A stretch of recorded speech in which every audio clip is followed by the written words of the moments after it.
Hi everyone, my name's John and I am the head of content at Paralect, and I'm here today with Mohamed, one of our first founders in the batch one of the Paralect Accelerator. Mohamed, how are you doing today? I'm doing great, and you? Good, fantastic. We're now in week 2 of the Accelerator in phase 1, which is the business discovery phase. What kind of insights did you find out in the first week, and what are you really looking forward to in this early stage of the Accelerator program? I mean, the first week was a very emotional point for me a week because it's like I've been thinking of idea for a couple of months now, or even years, and it's the first time to realize that all this idea will be putting together and just put into something that you can see in your hand, and actually it will be functioning. That's why it's a little bit emotional, but it's very interesting because we're putting like a schedule for what we're planning for the coming months, and what is expecting from me and what expecting from the whole team, which is very it's very effective. Yeah. Great. Let's back up a little bit, and can you tell us about your first impressions of the Paralect Accelerator program? How did you find out about it, and why did you think that it was a good fit for VISXA? Generally, it's like I've applied for other accelerators and other programs. Parset is a little bit different because, I mean, you understand that it's very frustrated and very time consuming to start something, especially if you don't have the technical expertise, something like me. I used to be an immigration lawyer, so I have all the experience in the world to launch practices and go through the legal world. But I don't understand anything about starting startups, which Right.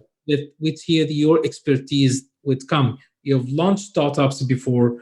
You've getting just from an idea until the exit phase, or whatever the growth phase, and that's why it's the whole idea and concept is totally different. One of the things I like also that you've been very straightforward from day one. This is what we would like to do. This is the first interview. This is the second. This is the third. This is the documents that we need you to prepare, and then this is the results. What I've seen in other programs or other accelerators, that you can get the interview today, and they keep you on silence for a couple of months, and then you go and do something totally different. That's Right. why the whole process was very much professional, and I was clear what I'm expecting next. All right, so that's great to hear. But you mentioned that you are or were a practicing lawyer. How did you decide to build this product? Can you give us sort of the overview of your goal with VISXA, and what was the inspiration for it?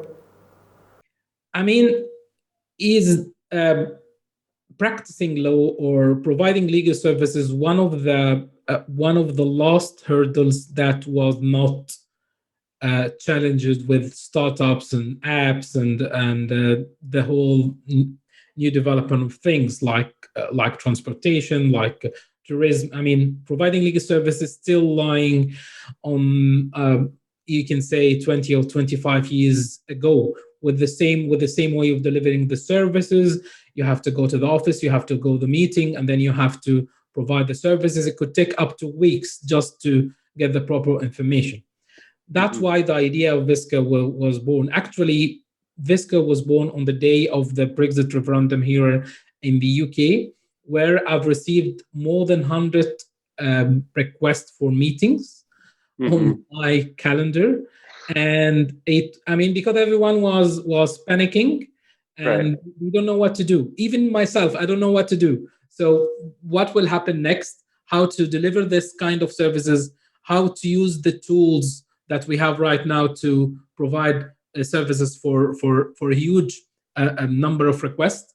And I searched all the service provider or the similar startups, and no one was be able to deliver like a solution at this time with this. That's why the idea was VISXA was born, just providing especially immigration legal advice in a timely manner process without wasting the lawyer time and the inquirer or the immigrant time. In the same time, you know how much you pay from day one, the process itself, and an ongoing application process, which something is very, it's not very, it's a kind of vague nowadays. So that's we're trying to do with immigration advice or immigration legal services what have been done with other services like the freelancing with Upwork, like the taxi service with Uber and similar. So make it much more affordable,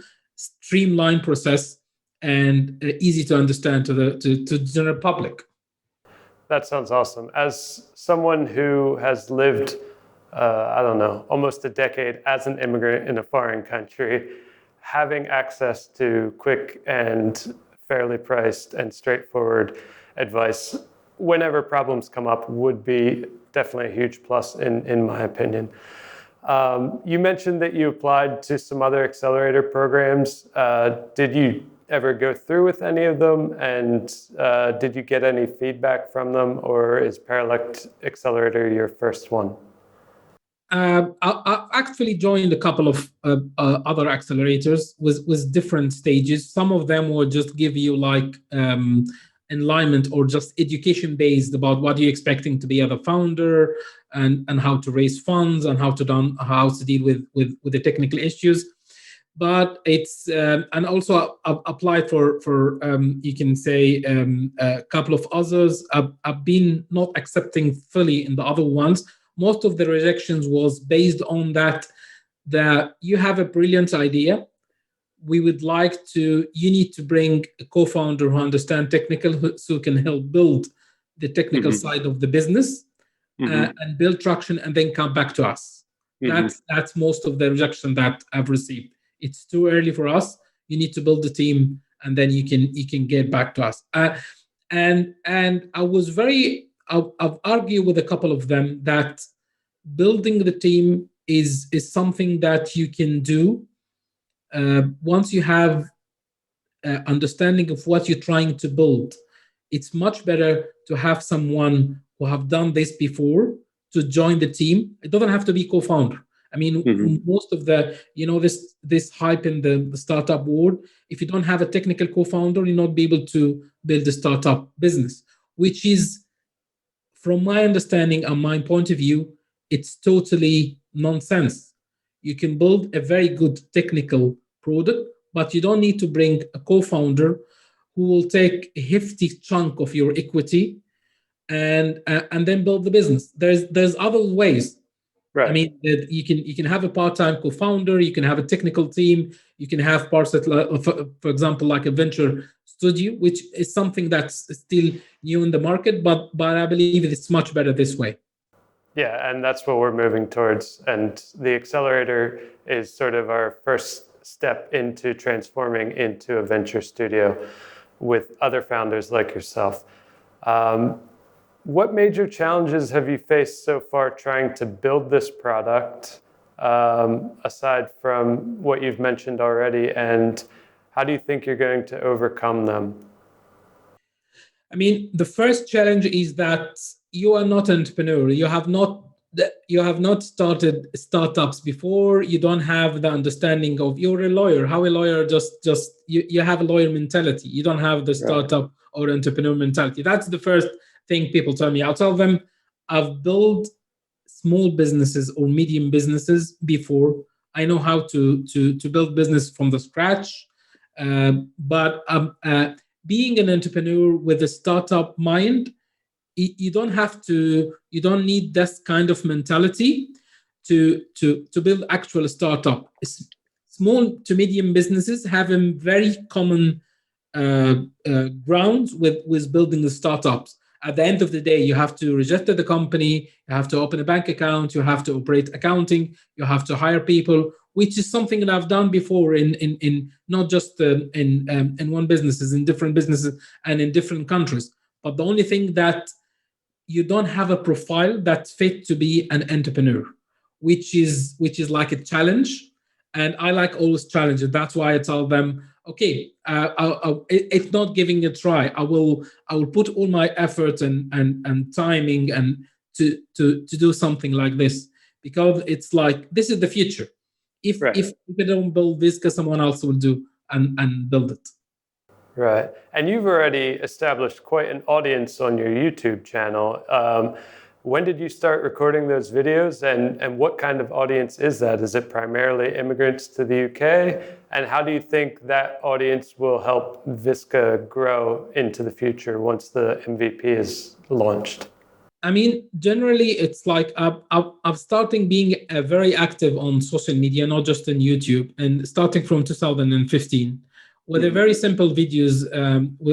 And I speak, I'm bilingual. I speak English and Arabic, so some of the videos in Arabic and English, and I've started just giving general tips about what normal what kind of expectation that you can face when applying for visa, especially for the UK. And then I've added other countries. I've speak about the US, Canada, EU in general, in different countries like Germany, Spain, France, and also non EU countries like Serbia and Ukraine.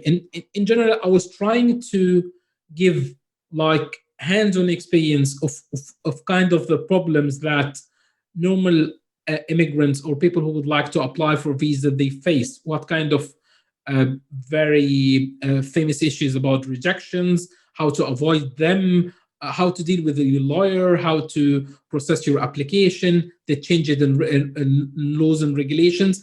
And I was trying to make it like with a very simple way to be understand. Anyone who even not thinking about applying for visa or moving to other countries can watch the video, understand that the simple message I was trying to deliver. Great. Yeah, it seems like it's working out well for you so far. And I really hope that that audience will carry in and support this product, Visa. How do you prefer to pronounce it, by the way? Is it VISXA? It's different ways, but it's you can say VISXA or VISXA. It's depending on how you pronounce the Z or X. Okay. So it's like kind of adding a mystery to the name. Yeah. Okay. I'll figure out one of them and use it all the time. Do you plan to raise investments with the MVP or after the MVP is launched at the end of the accelerator? And if you've talked to any early stage firms or angel investors about VISXA, what do you think your challenges could be in raising more money for the project? I mean, definitely the next phase will be looking to raise capital, because we need to have, I mean, getting this kind of startups, which is it have a mix of like a platform and a marketplace at the same time. It's very it's very consuming from the terms of the head number that you need to get things off the ground. It's once the technology up there and building a little bit of traction about what is they expected from the user and what expected from the lawyers and advisors who join the platform, we'll be able to go and start raising our seed round. That will be the first thing. The focus will be mainly in building a team. We're starting with the UK, who understand about immigration, who can provide a customer service, who can provide interaction between the lawyers and the immigrant himself, and also be able to utilize the platform to the next stage, because the MVP was just very simple tools to use, just giving understanding what is expecting next, but actually building the platform will take a substantial amount of investment in time and money. All right, sounds good. I wish you all the best with that process, and I will talk to you, closer to when that starts and again and see how it's going. Yeah, we've just started though with the product discovery phase, the first phase of the Paralect Accelerator. Just from a high-level view, what part of building and launching VISXA are you most excited about? I mean, it's gathering all the ideas, all the studies and interviews and research that I've done during the last couple of months, and put them onto actually something that could be delivered and put onto the platform. That's it's you cannot say it's an easy. It's a little bit difficult, but at the beginning. But once you have the guidelines and the understanding, you'll be able to take them to actually able to launch something to be used and tested at the beta. Great. What are your impressions so far of the Paralect team? I believe you guys have had at least 4 or 5 meetings so far with your business discovery team, different members from the BA, from design, from the project management, product management side. What were your first impressions working with the team here? The thing I can say, the first is the mentality is different. I mean, you are always looking not to waste a minute, which is like focusing, understanding the plan, what's the next step, and always happy to help, which is as finding much more interesting. It's like building a win-win situation.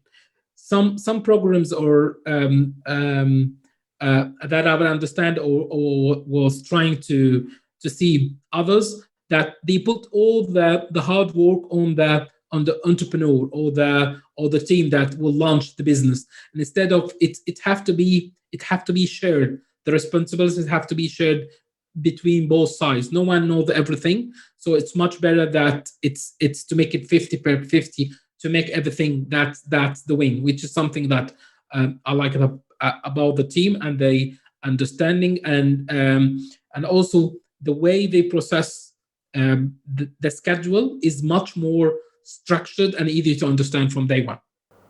Awesome. That's great to hear. All right, let's talk a little bit more about the idea itself and the product that VISXA will become.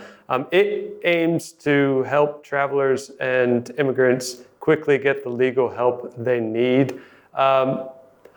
Are you going to launch just in the UK? I haven't really followed UK politics very closely. Like Brexit's been on my radar just because it's been in the news the last couple of years. But what's that market look like right now in terms of immigration and overall? And is that going to be your target market to start out in? I mean, generally, we're planning to start in the UK as we will launch the MVP. There's the UK market it's very special because it's not like huge like the US, Canada, Australia. It's mid-sized market, but in the same time, because of the Brexit have been implemented at the beginning of this year, 1st of January 2021, and all the immigration system in the UK was turned upside down. I mean, so that will create unique challenges and also huge opportunities. If you try to address that kind of problems using the traditional ways, you will face by lengthy time, and also it's very expensive. So we're trying to make it very easy to understand the new changes in the immigration in the UK using the VISXA, and also address the needs of, there is actually 4 million, almost 4 million British citizens living in the EU, which have many problems that were not been before, and also about 5 million EU citizens living in the UK.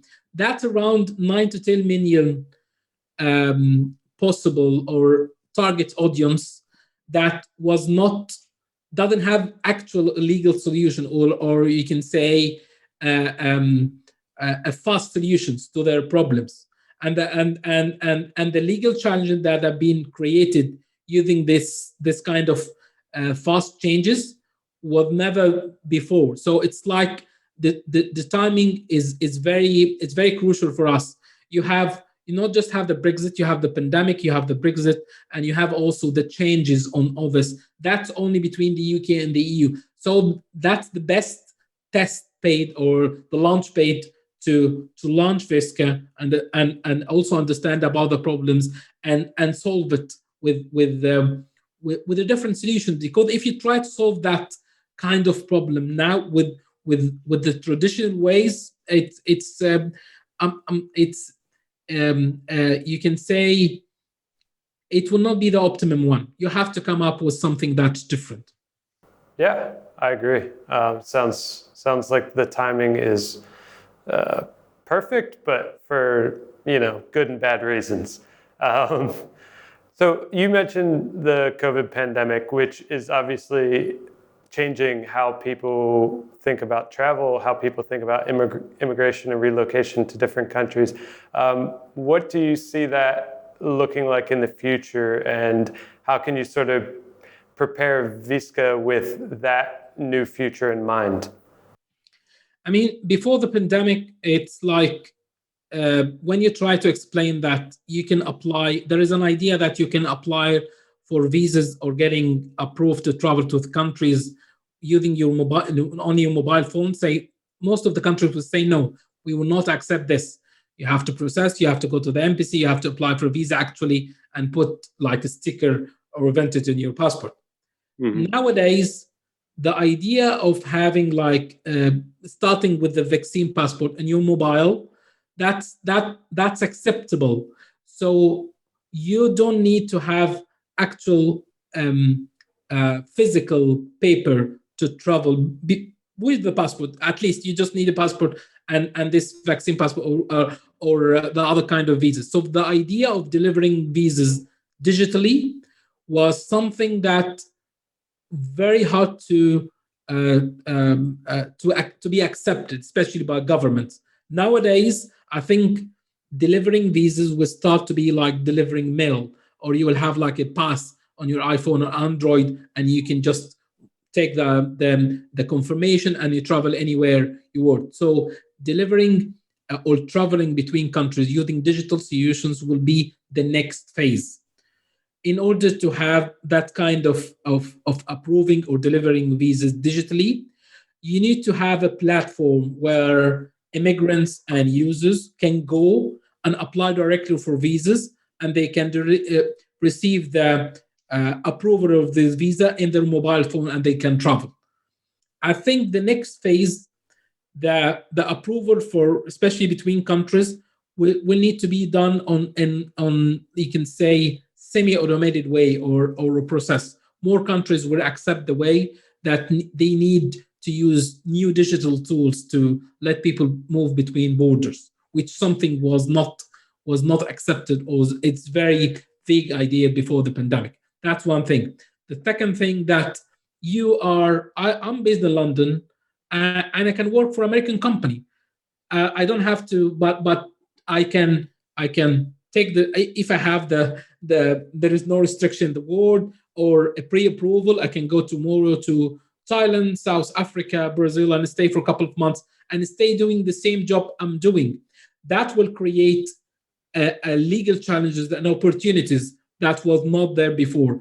And you need to have different solutions and tools. That's why VISXA will come to address these two things.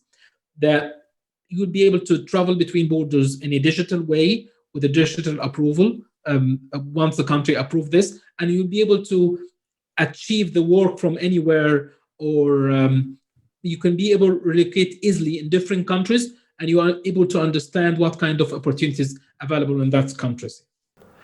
Right, and when you mentioned the digitization of visas, it made me think of Estonia and their e-visa program and their e-digital business residency program. Have you followed their story and their development at all? I know from our area, they're sort of pushing ahead quickly and seem to be doing it rather successfully.